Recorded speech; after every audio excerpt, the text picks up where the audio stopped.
All right, hello everybody. My name is Rafson, and this is my presentation. So for my disorder, I chose to do homocystinuria, which is an amino acid disorder. So a little bit more about homocystinuria. It's a rare genetic disorder that interferes with the body's ability to break down some protein from the foods that we eat. It is a disorder of methionine metabolism, leading to an abnormal accumulation of homocysteine and its metabolites in the blood and urine. Normally, these metabolites are not found in high amounts in the blood and urine, but due to excessive amounts of not being able to break down the proteins from the food that we eat, that homocysteine accumulates, and in the blood and the urine, you'll see high amounts. So some of the signs and symptoms of homocystinuria is typically develops within the first year of life. Although some mildly affected people may not develop features until later in childhood or adulthood. Some of the signs of homocystinuria include dislocation of the lenses in the eye, abnormal blood clots, learning disabilities, pale hair and skin, long spindly arms and legs, scoliosis, or osteoporosis, and that's just a few of the signs and symptoms of the disease. There are a lot more signs and symptoms for the disease, but it was too long to list, so I just broke down the more common ones, to say the least. Now, the prevalence of the disorder is very rare. So it affects at least 1 in 200,000 people to 335,000 people worldwide. It's more common in countries such as Ireland, Germany, and Norway. So in Ireland, there's about one case per every 65,000 births. In Germany, there's one in every 17,800 births. In Norway, it's one in every 6,400. And in Qatar, a Middle Eastern country, it's one in every 1,800. Now, in the United States specifically, because we are in the United States, it's even more rare with a prevalence rate of one in every 150,000 births. Now, so these are some of the pictures of people affected with homocystinuria. So the picture on the left you see is a concave chest. The chest caves in, which is abnormal. That's the telltale sign of homocystinuria. And then the picture on the right, you see scoliosis. You see the spinal cord bend over or bear to the right of this body a little bit over here. So instead of going up and down, which is the normal way, it's bearing to the right. So that's one of the signs and symptoms of homocystinuria, as mentioned earlier. So these are some more pictures. So in this picture, you see this person has really long fingers, which is abnormal. And then over here, you see the side profile of the person with a tall stature, but you see the chest caves in a little bit, and the long limbs is more pronounced over here in this picture. That's a telltale sign of homocystinuria again. And then over here in the bottom picture, you see the person's right pupil is actually dislocated. The pupil should normally look like that on the left eye, but on the right eye, you see it's abnormal, it's dislocated, which is another sign and symptom of the disorder. Now, the causes for the disorder, now, as mentioned earlier, it is an amino acid disorder. It is caused by a mutation in the cystathionine beta synthase, which is short for CBS gene. CBS being also a channel as well, but CBS gene. It is responsible for using vitamin B6 to convert building blocks of protein called homocysteine and serine to a molecule called cystathionine.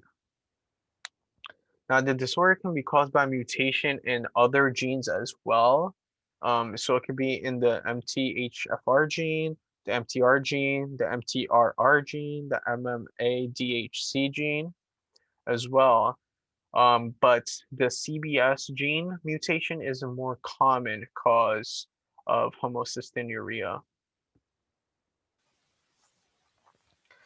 Now, the mode of inheritance of the disease, it is autosomal recessive. So to express the disease, an individual would have to get both recessive alleles from the parents. So they have to get one from the mom and then one from the dad. So this is a sample picture of just a pedigree chart, not specifically for homocystinuria, but just a simple pedigree chart.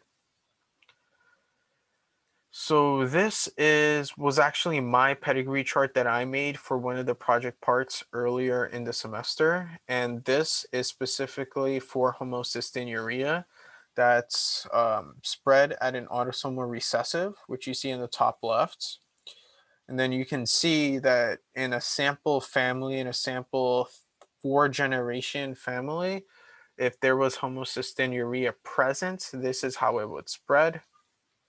Obviously, it would vary. This is hypothetical, but the main point is that it spreads through autosomal recessive. That means if both parents are carriers, there's a chance that the child will get one. If both parents are carriers, there's also a chance that a child won't get one. But for someone to get the disease, they have to get both recessive alleles from the mom and dad. Now, options available for genetic testing involves a homocystinuria panel. The test analyzes the genes responsible for the occurrence of the disease. The testing can involve a panel of 19 genes or 4 genes. The test for 4 genes is a core panel, so it tests for the top 4 genes that cause the disorder, and the test for 19 genes tests for a much more wider scale of genes that can potentially cause the disorder.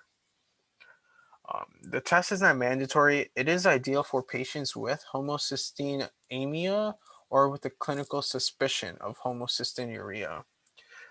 The typical cost for these genetic testing is about $890 for the 4-gene panel, but the 19-gene panel can be more expensive, obviously because it's testing for a wider variety of genes, so it's going to be more expensive.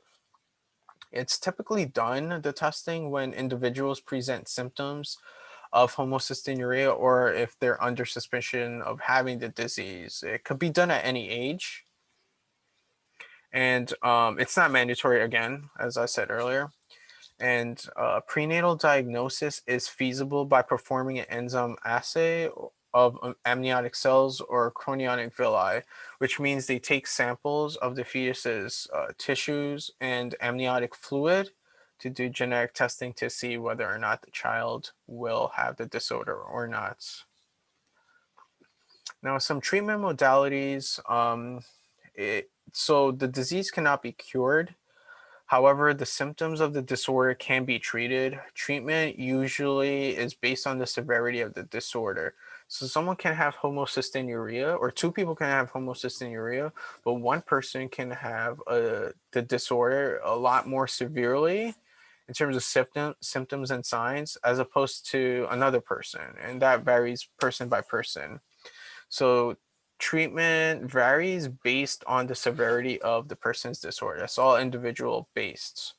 Um, so some of the treatment includes, for the main part, vitamin B6, folic acid, and L-cysteine, which is an amino acid supplement, and low diet in methionine.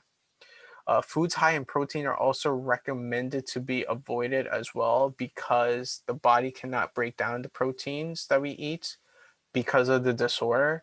So that's why foods high in protein must be avoided. And a low diet methionine or a diet low in methionine should be avoided as well to prevent further complications.